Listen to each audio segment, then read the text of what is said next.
It's still unclear who will win the presidential election, and that continues to cause a lot of stress for voters across the country. Many even say politics has actually ruined close relationships. KCAL9's Christine Lazar has tips on what you can do to improve your post-election mental health.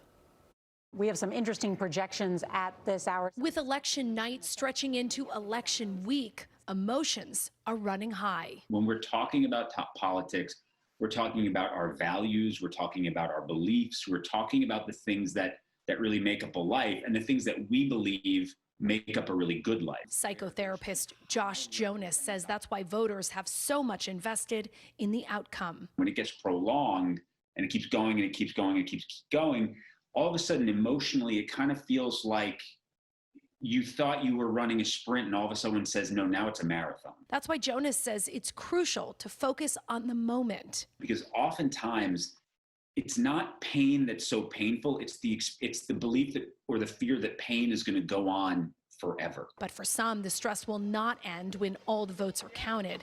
This week, a study by the Human Improvement Project looked at how relationships were impacted by political differences over the last year. And almost half of voters reported that they had weakened some of their closest relationships, and almost a quarter reported that they had lost some.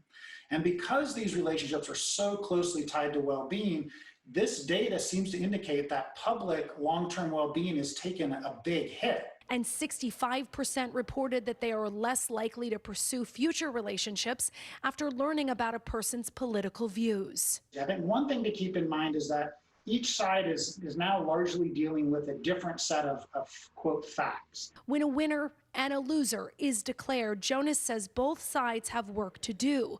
Winners shouldn't gloat, and those on the losing side need to allow themselves to grieve. Allowing those feelings to have their beginning, middle, and end is really how we stay away from depression. And experts agree that you have to take breaks from watching election coverage. Put down your phone and get up and move.